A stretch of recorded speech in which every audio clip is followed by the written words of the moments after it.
declaration, and currently we are also busy on establishment of cybersecurity center and the coordination center in Togo. Generally, my work involves around the cybersecurity, internet governance. Currently, we are busy, I think, facilitating the internet governance to be hosted in Ethiopia in few weeks. So I'm looking forward for discussion, but today I'll be wearing the hat of NAUSI, that is Network of Women for Cybersecurity. I am one of the founding member with Tawela on Network of Women on Cybersecurity. So most of my discussion will be on NAUSI angle. Yeah, thank you.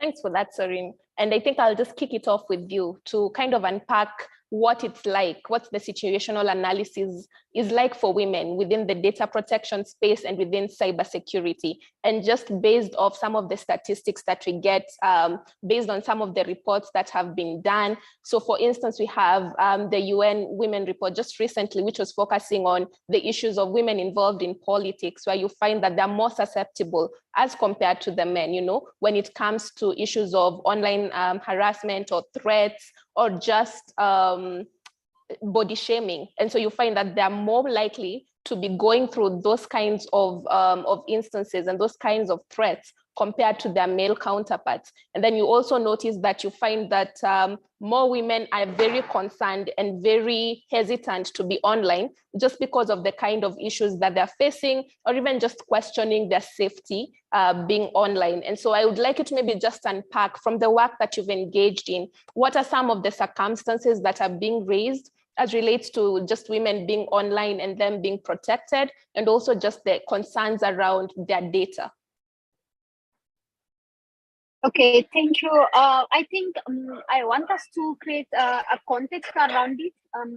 Number one, I think the online environment more or less mimic the offline world. Gender-based violence, which is more targeted to women. Now when we are going to online, which will exaggerate what is already in the ground.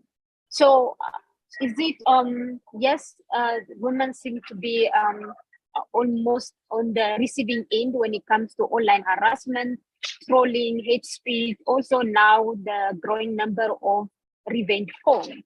But also I want to raise also another storyline, how are women participation in creating a safe and secure cyberspace. In the work that I'm doing, starting from ITU, my responsibility was creating computer emergency response team in developing nation. I saw there was a big gap between the developing nation and the developing nation, especially the African region. How are we capable? During the opening remark, you indicated the statistic referring back to the World Bank, 22 out of the 54 countries having the policy. But we have to also discuss the issue of how the policy are trickling down to maybe to an individual citizen, and the policies are also being gender sensitive and inclusive when it comes to cybersecurity issues. So on the work that I was doing on child online protection or on issues around cybersecurity for women, I don't have the statistic at hand when it comes to especially women in Africa. Even statistics, the 9% of women being in cybersecurity in African region, I don't know the statistics where it comes from, but generally at a global level, IC Square puts 24% women being in cybersecurity workforce. But that number is more of a reflection of the developed nation, not in our region. I think one of the biggest challenge we have when it comes to accounting the landscape or even seeing what is happening on the ground in Africa is we don't really have a true data to have evidence-based our policy formation. Yes, there is a big challenge. If I come back to South Africa, for example, the issue of cyberbullying and online harassment, you've seen a great implication on young girls, especially at high school stage. People are even losing life because of online threats. But when it comes to accounting for those data has been the greatest challenge, especially when it comes to our region.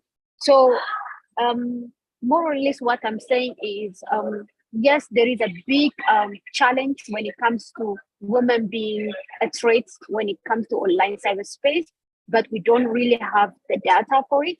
But also I have to acknowledge there is a growing interest at a national level, even at regional level, cybersecurity being in a priority.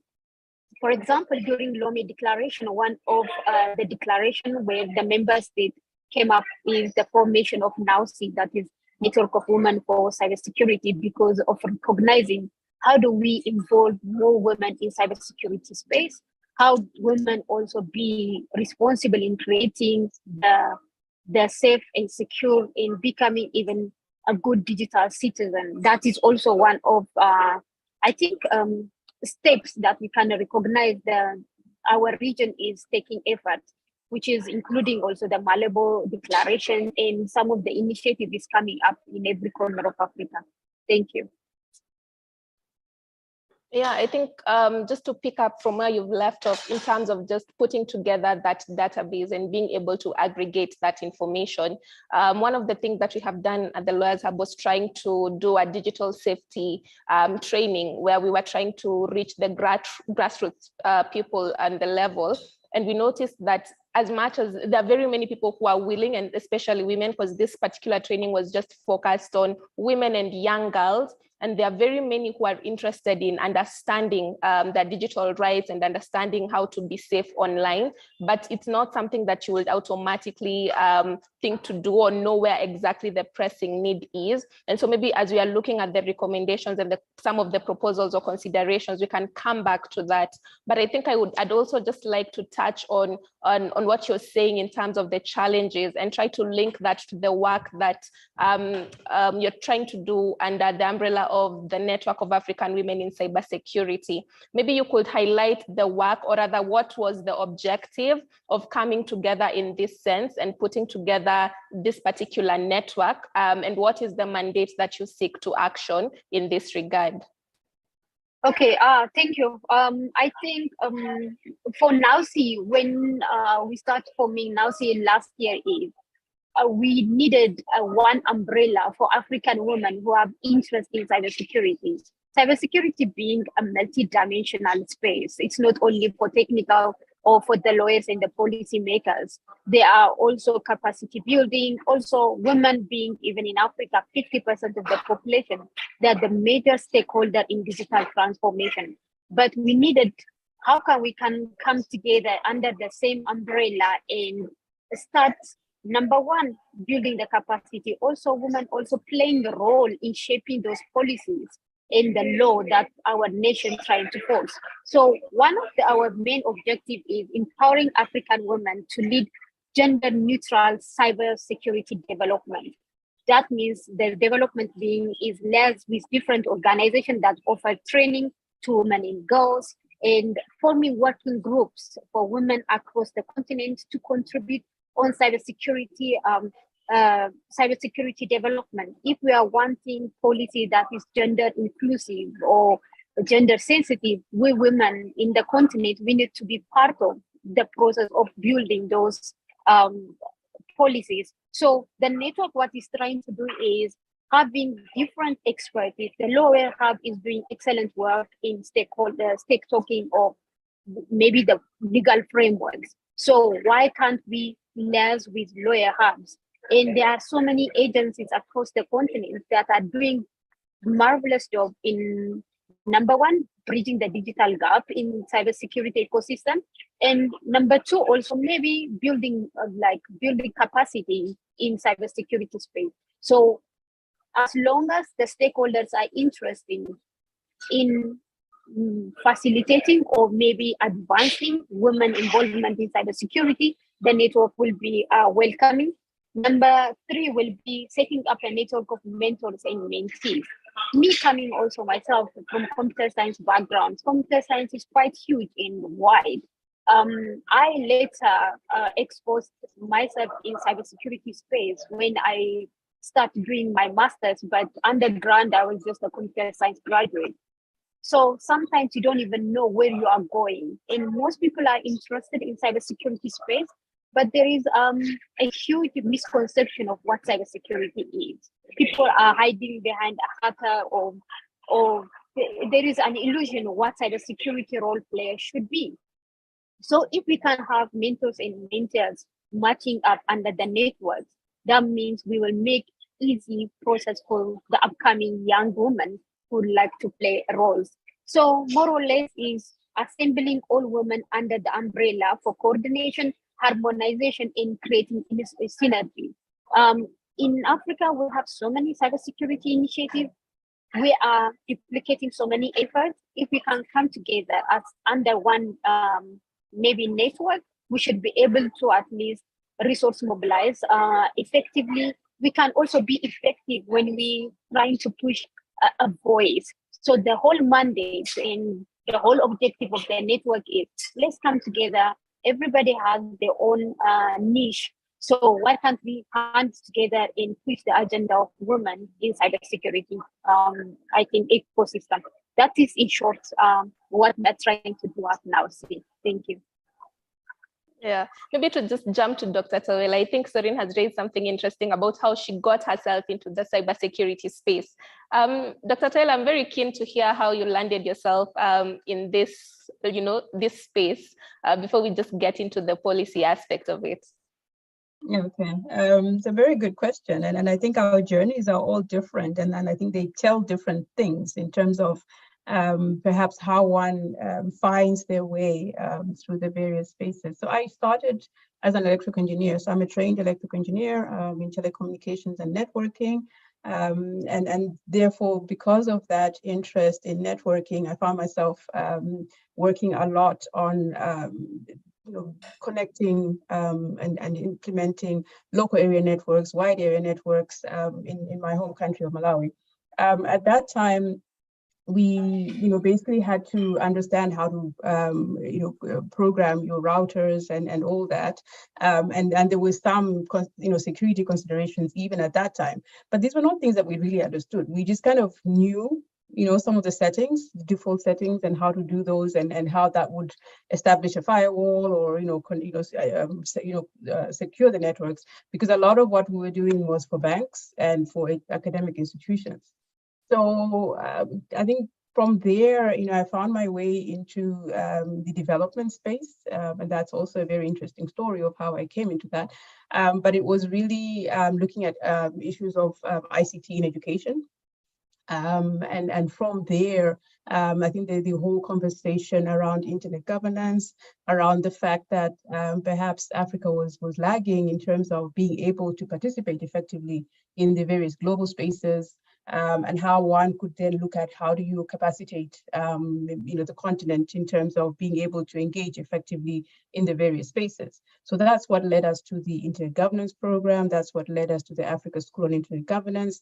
That's what led us to the National, Regional, and Continental IGF. And then from there, we started looking at the policy issues and trying to understand whether our policy space was actually responding and responsive to the needs, which is how we started now developing the Malabo Convention on personal data protection and cybersecurity. And then from there, it's been that journey now of raising awareness about the convention, helping people to understand that the convention itself, it does not stand on its own, that it's there to enable and support a variety of issues in the development space. And therefore, how do you support member states in terms of that awareness, in terms of having the proper frameworks and policies? And then it just continues, because you then come to the point where we now start to see the fact that gender becomes a very big consideration, issues of child online protection become very big considerations. And so the work continues in terms of just trying to make sure that we're taking everybody along on this journey. I think you've just run through what I actually wanted to touch on, and just at the regional level, continental level, looking at the Malabo Convention and how that is supposed to assist us at our national levels to put in place, the different provisions that we need, the different kind of legislation that we need. And I think in Kenya, for instance, we have the Computer Misuse and Cybercrimes Act. And one of the things that has been talked about this particular legislation is how vague some of its provisions are. And even as you go through it, when we are trying to now just kind of unpack the specific issues that pertain to women and how they are affected online, you don't really get those specifics. So things such as revenge pornography, things such as the particular threats that, can be actually instigated against a woman. We don't particularly have offenses that really suit these needs. And so maybe I'd like you to first just take us through that regional space when you're looking at the Malabo Convention and what it's trying to achieve, and then maybe look at some of the national legislations that are coming up and whether they're addressing what you have highlighted, that is their responsiveness to the needs that you're finding within our societies. Okay, so I think one always has to understand that development tends to not be linear, and so the way in which things develop perhaps is not always linear. And why I'm saying that is, for instance, when you look at the Malabo Convention, so this convention basically, I think, was finalized in 2014. And this was sort of around about the same time that we were now developing Agenda 2063 as the blueprint for the Africa that we want. But we had not yet articulated at that time a digital strategy for the continent. So we had gone through several different iterations of different initiatives on the information society and so on. But we did not have a digital strategy for the continent. So you sort of see that the Malabo Convention sort of in some ways predates a little bit the Agenda 2063, and it also predates the digital transformation strategy. So what that sort of maybe points to is the fact that retrospectively, we could say maybe the convention was ahead of its time, because we did not have that container of the digital transformation strategy to sort of allow people to understand why that convention was important. But it was also at that time a very proactive response, because we could see some of the threats that were coming in terms of Africa's ICT ecosystem and how our countries were not well equipped to respond. So, in terms of all the different cyber threats, cyber risks, cyber attacks, we did not have institutional mechanisms or frameworks that would enable us to respond adequately in that regard. So that's sort of why there was a need for the convention, and why perhaps things have not followed a very linear progression.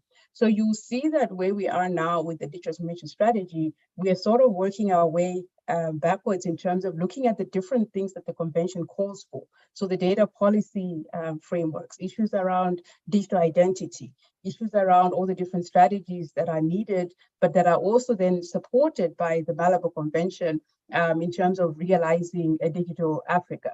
So within the context of the convention, I think there were a number of things, some of which you've alluded to, is really definitions. Really being able to sort of, as a continent, agree on what cyber threats are, what cyber risks are, how do we define them, how do we define even cybersecurity itself? Because having that harmonized definition then allows us to sort of develop solutions that again are harmonized and that allow us to speak with one voice. So we found then that the convention was needed to do that. The convention was also needed in terms of being able to create that framework that then says, where are the gaps in the policies and the regulatory frameworks? Where are the gaps in terms of the judicial systems, in terms of the legislative systems?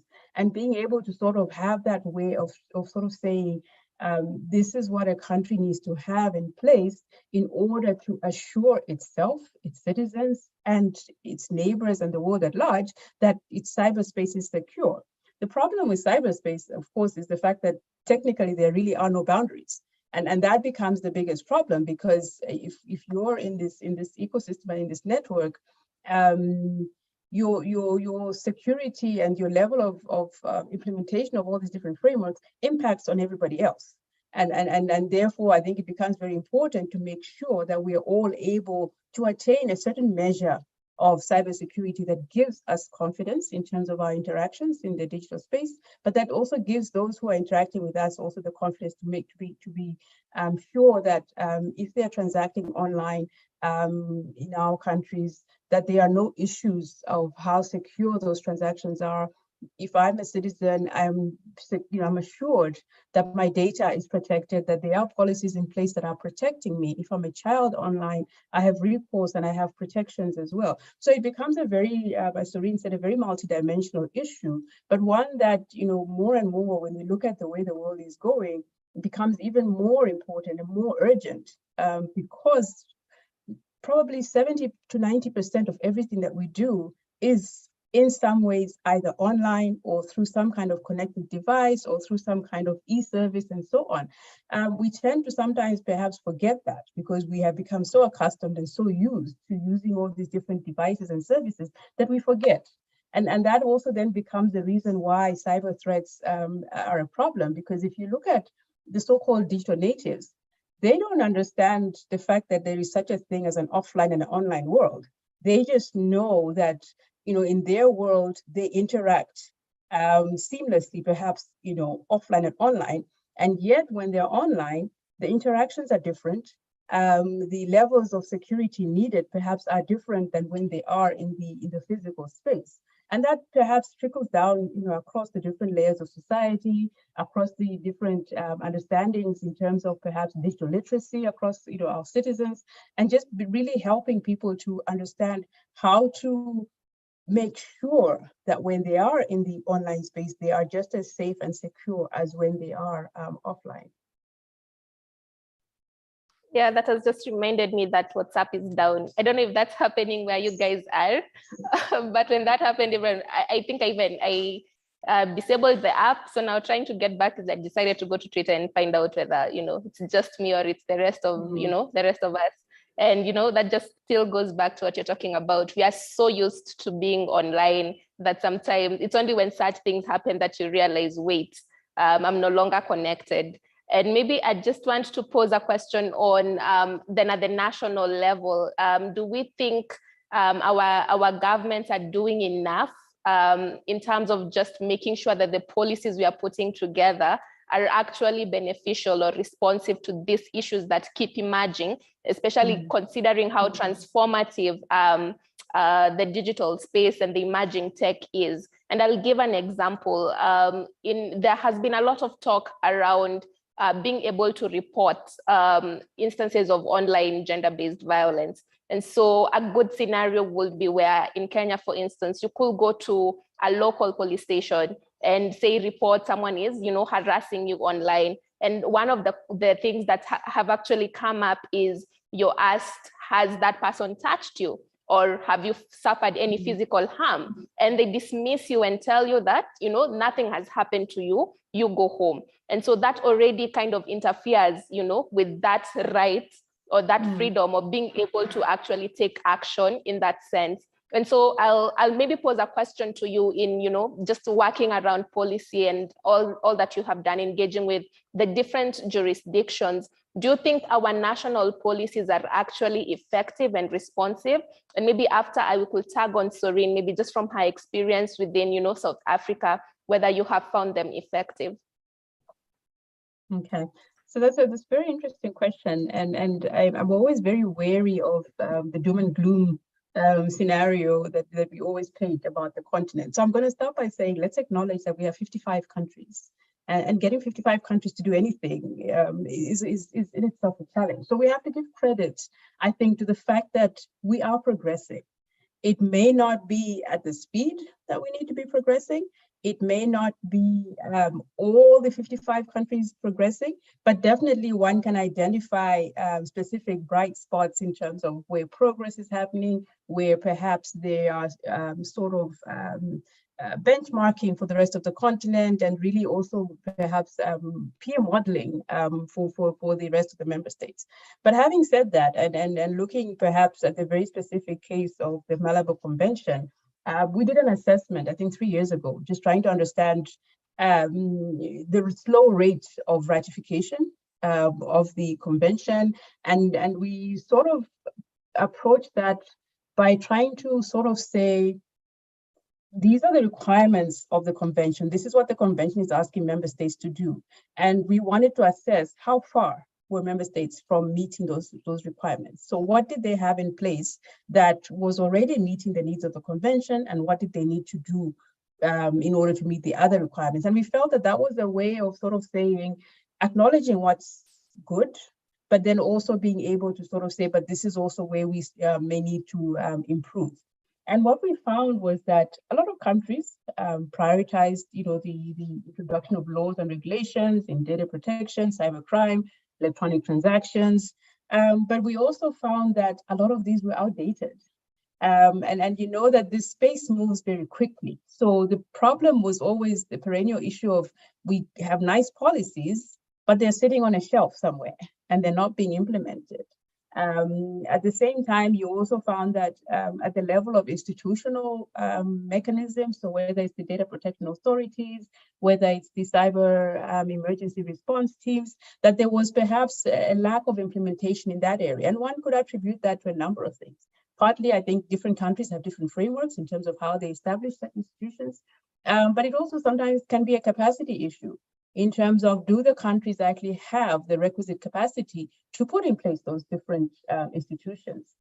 What we also perhaps found was that, and I'm speaking now very specifically to the issue of ratification, is that there is no uniform ratification process across the continent. Different countries have different ways of ratifying things. In some instances, it's just the minister. If the minister says yes and he signs, it's done.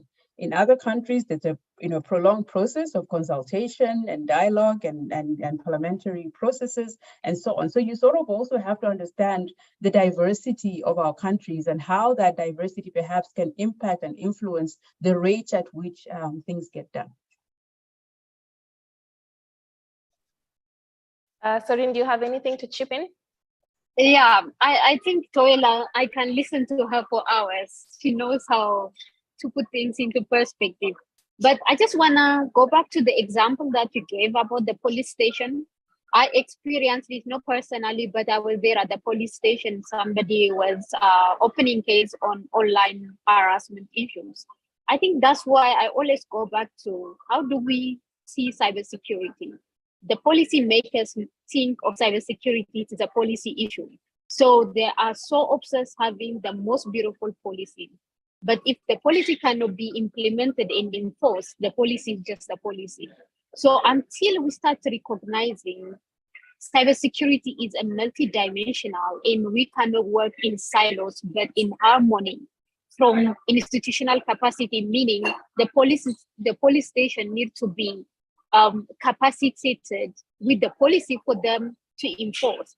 Having the best law, legal framework, or having the best policy on its own, it doesn't ensure we have a cyber security system.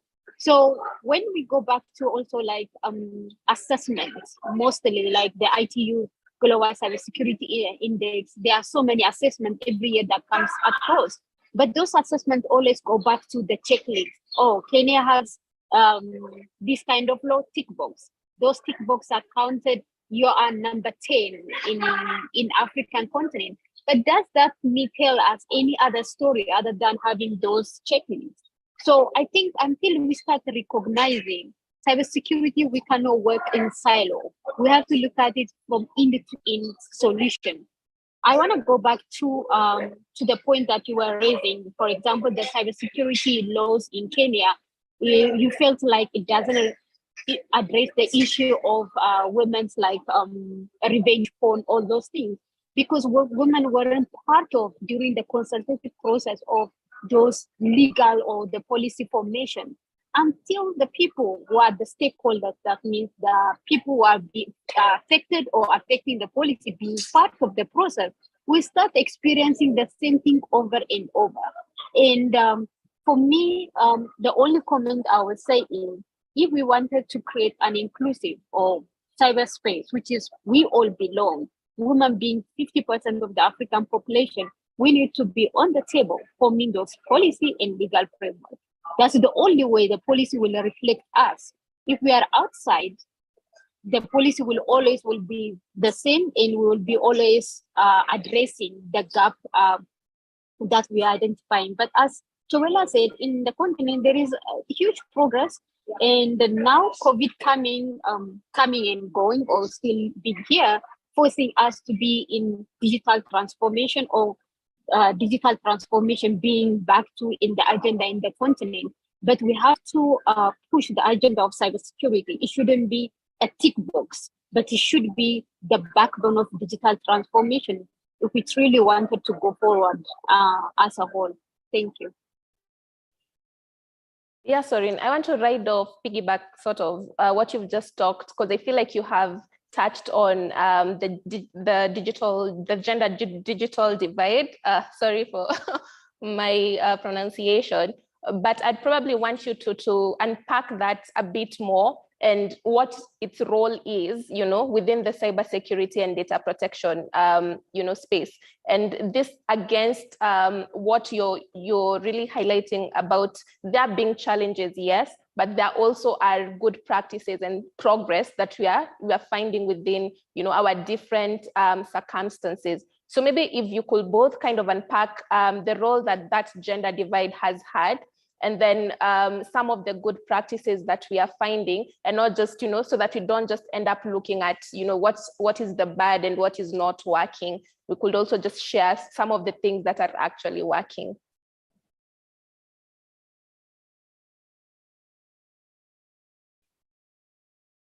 You're muted, Sorin. Okay, I was giving the floor to Joella first. In terms of digital transformation, I think COVID forced all the continent to go digitally. There was challenges, but that means we have to accustom a new way of working and doing things. But for me, sometimes I want to go back to what is our current status, meaning Africans are more mobile-based connectivity. So if we wanted to address cybersecurity, our threats should be coming from those kind of platforms. So our response should be addressing those threats instead of always borrowing, I think, policies and best practice from outside. How is it working in the ground, and what is happening in the ground? So mostly the digital divide, Africa being, I think, the biggest digital divide in the world. I think there are 2.9 billion people being unconnected, but Africa is, I think, the biggest digital divide, and women in Africa plus in rural area becoming huge. I don't know the statistics. So we have to go back to our continent. Okay, we are more mobile based instead of the broadband networking system. So how do we ensure cybersecurity in those kind of space? So I will always want to go back. We need to contextualize, localize, and understand our ground to have more of an effective solution to our own personal needs. That's I think the contribution I have. Thanks, Serena. I think I'll hand it over to Dr. Joella. Thank you very much, Ms. Serene. So maybe just to take off from where Serene left off in terms of the issues of context and localization. So I think we're very well aware that context matters, and I think in cybersecurity it matters just as much as in other aspects.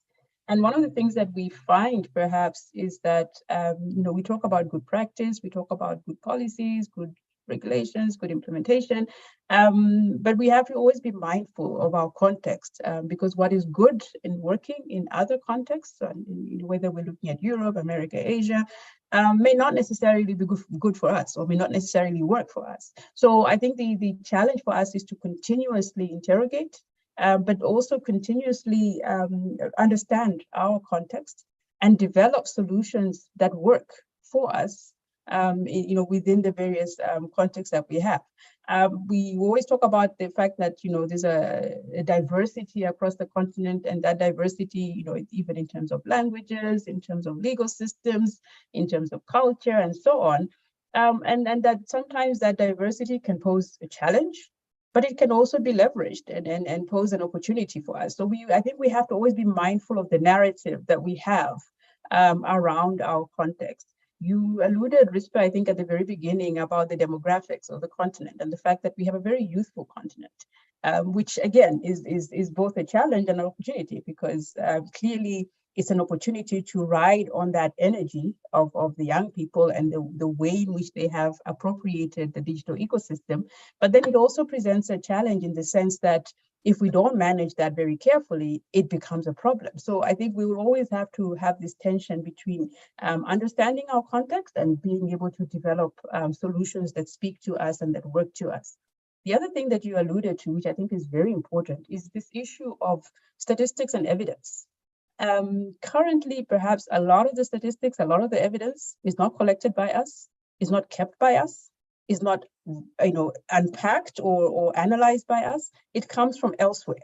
So we have people collecting data, collecting statistics, keeping it somewhere, and then telling us what our problems are, and then telling us what our solutions are. Sometimes they tell us what our solutions are before we even know what the problem is. So we again have to be able to sort of own these processes and begin to sort of develop that capacity that says, let us have our own evidence, let us have our own data, let us use that data to co-create and to construct policies, programs, initiatives that speak to our context and address the problems that we are actually facing. When you look at the issues around, for instance, women, beyond the indicators of numbers, how many women, we don't have much more than that. We don't have contextual information that allows us to make informed decisions. So I think we need to really begin to revisit the way in which we approach, whether it's cybersecurity development, whether it's the issues of women and the protection of women in cyber ecosystem. We need to sort of retrace our steps and sort of ask ourselves some serious questions about how we want to contextualize and localize a lot of these things to the environments in which we are. Back to you. Dr. Tawela, you've talked about data, and I think it's actually reminded me of a question that I had as relates to data protection and cybersecurity. I find that the two go together, and we use them even in our title today. We've been very keen to talk about cybersecurity and data protection within the title of the webinar. If you look at the Malabo Convention as well, it starts with data protection, then again it segments into cybersecurity. I'm curious to know whether we actually intersect these two agendas, or do we just use them, one standing by itself and then the other one standing by itself and hoping that they magically intersect? Maybe you could unpack that for us. So a very good question. And I think the convention was very deliberate in highlighting the two, because I think one of the things that motivated the convention was that you had this plethora of data things happening across the continent, across the globe. Data was being collected in massive amounts for different reasons, whether it was for e-government, whether it was the social media networks and so on and so forth. So massive amounts of data being collected, being transferred, being used in ways that we did not really know. And that perhaps was one of the reasons why it was very important to put in the convention that this is about cybersecurity on the one hand, but also about data protection. I think, and this is my personal reflection, is that data means different things to different people. And sometimes we don't realize that we are actually giving away data. So when I'm browsing online, and you sort of have this idea of being tracked. So whatever websites you're going to, the cookies are following you and tracking your movements, knowing that you like Steve Madden shoes, for instance, or knowing that you sort of browse certain websites, and they're tracking and collecting that information and using it to feed you more information. But you don't have an awareness or a consciousness of that. And I think when you look at our so-called digital natives, they don't really, I think, to some extent, understand the extent of how much data and how much information they are actually giving out through their interactions online, and how that information can be used in ways that are malicious. And so I feel like, the whole reason of wanting to put in data protection and privacy in the convention was to really heighten the awareness, to say we really need to be very careful and very mindful about the fact that we generate and consume massive amounts of data, and we have to have ways of making sure that people's privacy is being respected, that the data is being used in ways that I have consented to, and that data is not being used in ways that I have not consented to. So I have to be aware of what that data is being used for, what the implications are, and what the effects could be of malicious use of the data. And I think we are getting there, but I think there's still a lot of work that needs to be done in terms of advocacy and awareness. And this is really across the spectrum. So whether you're talking about, we talked about the policymakers, we've talked about the police, but even when you start looking at, in our educational systems, in our corporate systems, in our rural communities, and people are online now and using their mobile phones for transactions, for money transactions and other kinds of things, without an awareness of how the data they're generating is being captured and can be used maliciously. So I think it was very deliberate to make sure that we talked about cybersecurity, data protection, and personal privacy, and make the connections between those three things. Yeah, that's a fantastic way to kind of harmonize and wrap that together. Thank you, Dr. Tawela. I think as you're coming to the end, I'd go to Soreen and kind of seek how we can be more involved as women, how we can better participate within the cybersecurity ecosystem as relates to data protection. Because I think as Dr. Tawela has mentioned, especially in light of having a lot of digital transactions, moving in that sense. We recently had a training on the digital credit lending. And some of the statistics that are actually coming out of this is that in Kenya, we are finding that more the male gender is transacting more in line and taking more credits as compared to the female gender. And one of the things that was coming up was that element of digital literacy, the issue about awareness, as relates to, just the terms and conditions of being able to secure loans on these digital platforms. So I think I'd push it to you to kind of tell us how we can be more involved within the space in trying to participate and making sure that our voice is heard. Okay, I think what I would say is I think we need to come together with our own strengths. Network like NAUSI will be a good umbrella because it's an organization for women by a woman, just to have one voices to inform each other and to strengthen each other. So I think in that note, I will welcome Lawyers Hub and all the participants here to contact us at info@nausi.africa to send us email so we can forge a partnership and build upon each other's strengths. Then I think that's all I can say. So thank you. Thanks, Soreen. Dr. Tawela, in the policy bit of it, in terms of engaging in that regard, maybe you could also chip in on that.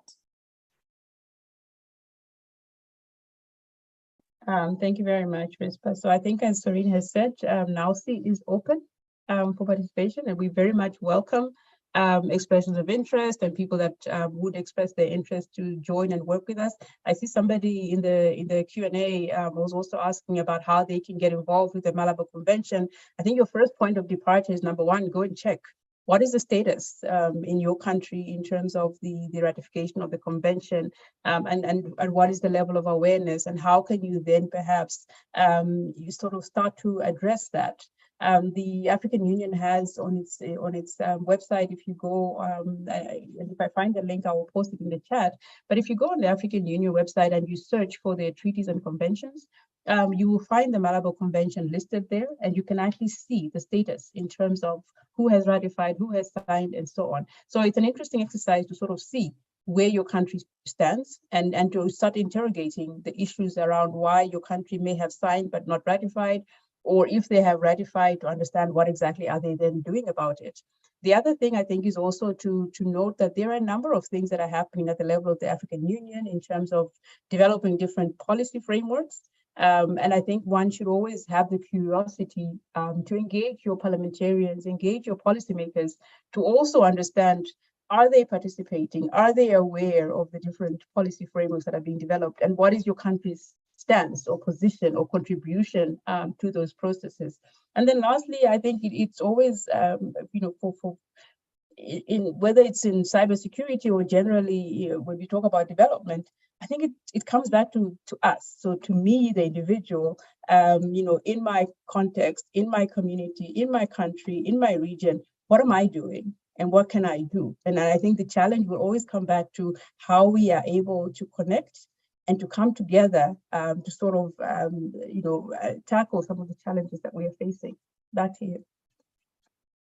Thank you very much. As we're coming to the top of the hour, I think this has been such an informative and fruitful discussion. And I usually gauge that by the number of takeaways that I have, and just being able to really identify the points that, were being shared by the panelists. And I think on my end, the issue of peer modeling, that I picked that right up at the start with Soreen, and also just making sure we identify the particular platforms and the channels that we have, so that we are trying to respond, as per those channels or as per those products, as opposed to just generalizing and taking things, as they're coming in either from the West or, outside of our perspectives.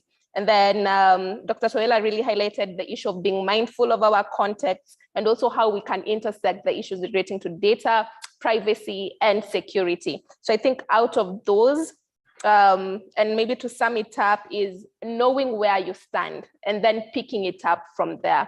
So those are my takeaways. And if anyone within, the session has anything to say, you feel free to just raise your hand, so that even as you're wrapping up, we are able to hear from you, and we are probably not just interacting with chatbots on our end. So feel free to just say hi, tell us what you've picked out of this session, probably some of the things you're going to be implementing within your jurisdictions, and then we could take our closing remarks from our panelists.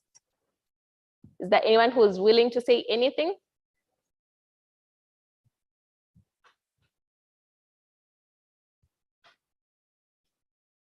Okay, so I guess not, but I think this has been great.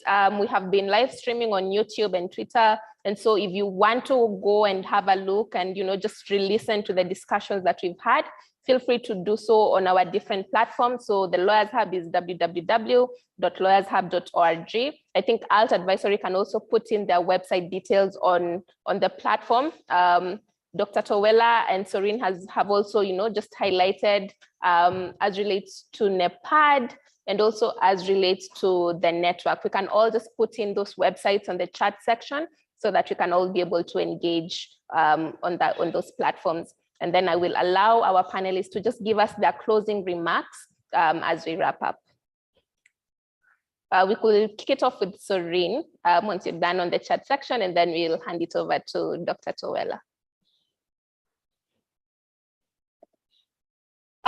Okay, I don't have much to say. All I can say is I think a platform like this, I think having a webinar in the honor of Cybersecurity Month, I think it was a great way of discussing different maybe role players in cybersecurity system. Me coming from technical, you are the lawyers, and Towela play a huge role in governance and policy space. It bridge our gaps, and for me, harmonization, cooperation, collaboration is the only way we can, I think, contribute to cybersecurity space, because no one in silo can solve any of the challenge we have or shape the cybersecurity or the cyberspace we would like to have.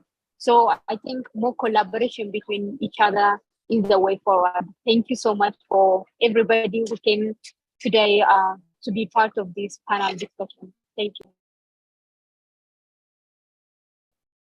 So I think from my side, thank you, Rispa, for your very excellent facilitation of the discussion, and thank you, Soreen, for your insights as well.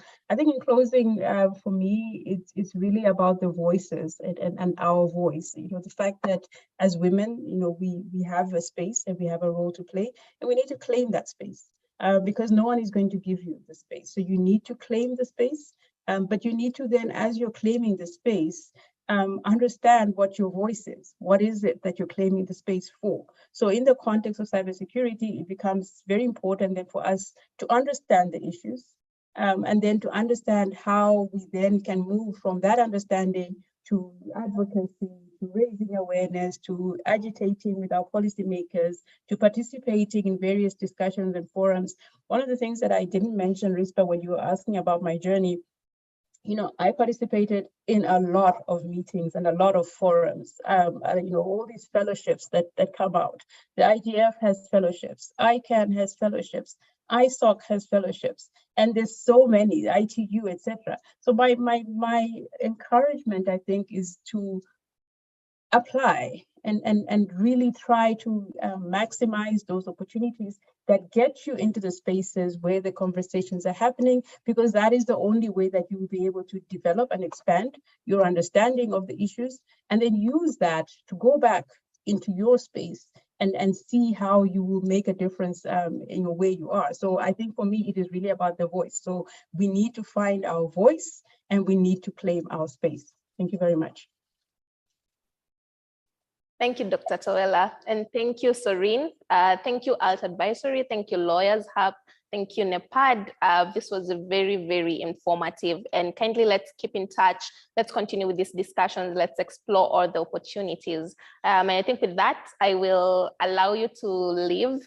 Feel free to just unmute, say bye, and jump off the call. Thank you. Bye. Bye-bye. Bye, everyone.